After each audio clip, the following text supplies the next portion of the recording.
because this motion here gets me forced down into the ground. Very important for high-speed sprinting. Good morning. Happy Tuesday. I have NeuroCoffee in hand and it is perfect. All right. Kind of a wacky Tuesday. Got to dig right into today's Q&A, which I did with Pratyush, and he's working with a sprinter that is sprinting with what appears to be an excessive amount of external rotation or toe out when they're running. And so we talked about why this may be. And so when we think about sprinting, we're talking about high force into the ground. We're talking about limited amount of time on the ground. So your highest level sprinters is like, I think it's like 0.11 to 0.08 seconds on the ground. So we're talking about landing really, really close to max P. We're talking about high force into the ground. So you're typically going to see anti-orientations of the pelvis under almost every circumstance. The question mark is how much do you have?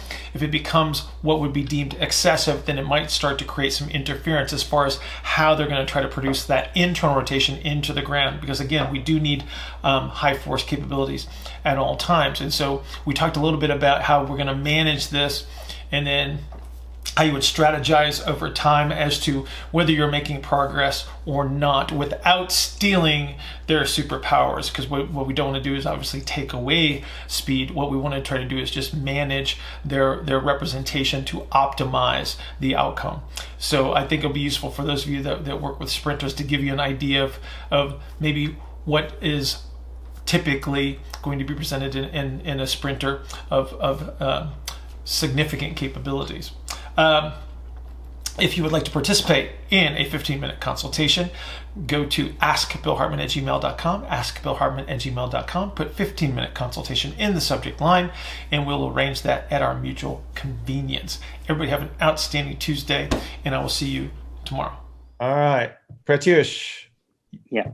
Clock has started. Video is rolling. What is your question, young man?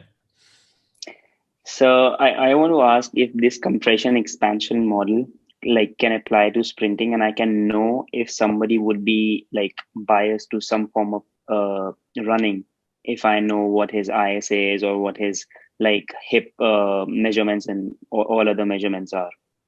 Because I see I see people say somebody's heel striking or somebody is running with their feet pointed way out. Like this morning itself, I had somebody who was running with feet pointed way out, and he lacks external rotation. He had good amount of hip internal rotation, and as far as I could reckon, this guy had a forward orientation of the pelvis. He had a flat back with exaggerated thoracic and cervical curves.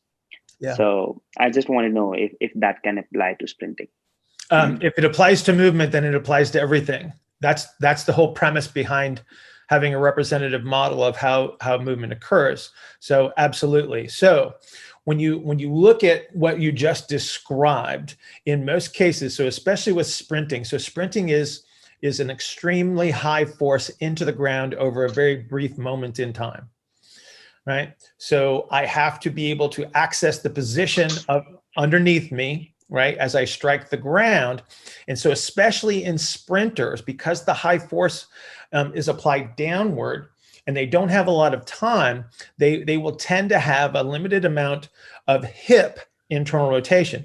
So if you have somebody that has magnified internal rotation as a sprinter, that's a lot of anterior orientation. And so the internal rotation that you're actually measuring is the spine turning away from you as you do the measurement for internal rotation. So typically like a high level sprinter will present with a limitation in hip internal rotation, because again, their ground contact time is very, very small.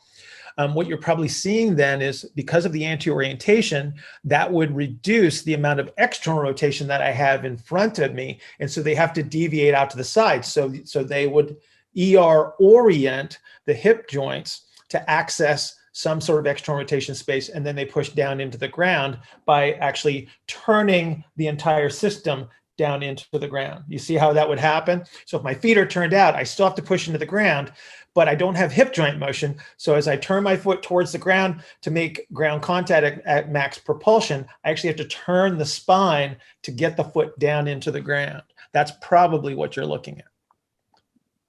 Okay, so like these people are kind of making up with exaggerated thoracic rotation, that like, and probably lateral flexion as well, maybe.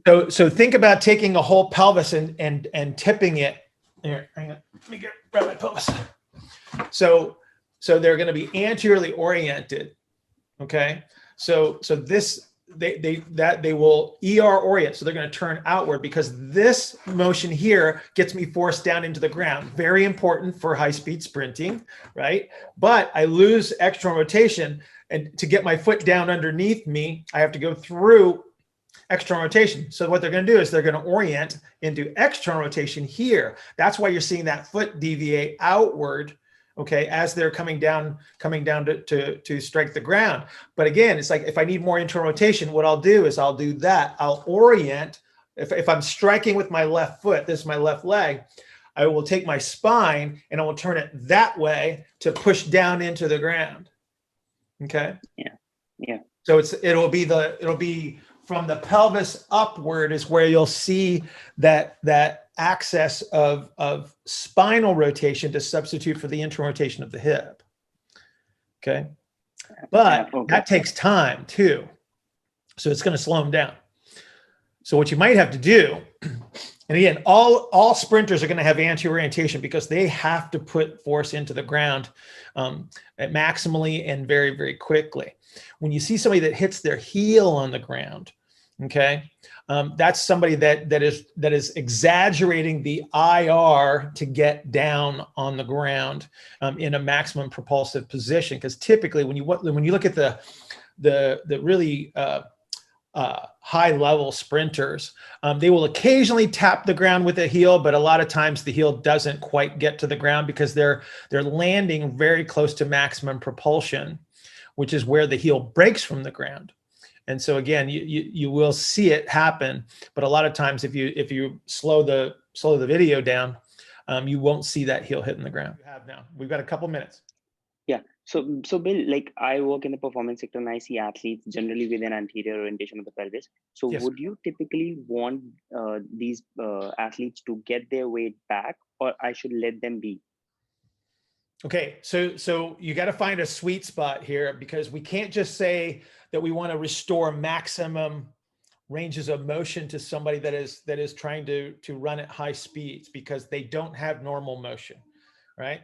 So if you have somebody that is heel striking as they're sprinting, it may be slowing them down. So you need to bring them back to a certain degree. So you reduce some of the posterior or some of the anterior orientation by moving them posteriorly, and that might give them a little bit more internal rotation at the hip joint that will allow them to access the ground without having to turn the spine so much. And then you'll see a lot less orientation, and then you get more force that's going straight ahead. So what I think what you end up doing is you start running experiments where you say, well, let's do something that gradually brings you back, and let's just look at how it affects your performance. So you do it step by step. So and like I would do that by engaging the hamstrings and the IC adductor and things like that. Or how do I get them back?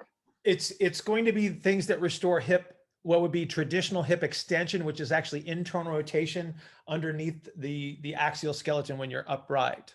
Okay, so you're going to try to access again, it's got to be a turn inward. So everything is oriented into ER because of the anterior orientation, right? So the anterior orientation takes away my external rotation in front of me, moves it out to the side. I bring you back posterior, that starts to bring the ER back in, and now I have more space to superimpose the internal rotation. You just got to figure out how much of that internal rotation that you need. Okay, so posterior orientation is it's not one muscle, it's multiple muscles, but you're going to be looking at the stuff that coordinates the pelvis orientation relative to the femur. Okay, so again, all you're trying to do, if you posteriorly orient a pelvis, that's going to bring the ER space back inward. Okay, but this is where we're talking about things like capturing the first metatarsal head on the ground. Medial heel is going to help you capture those positions. They're not going to use the medial heel when they're sprinting, but to capture the position, that's going to be something that you're going to want to utilize. Fine. Because if you Okay. find those contacts, you don't have to worry about the muscles that are involved, because the muscles automatically know what to do under those circumstances. The bony contacts are the signal.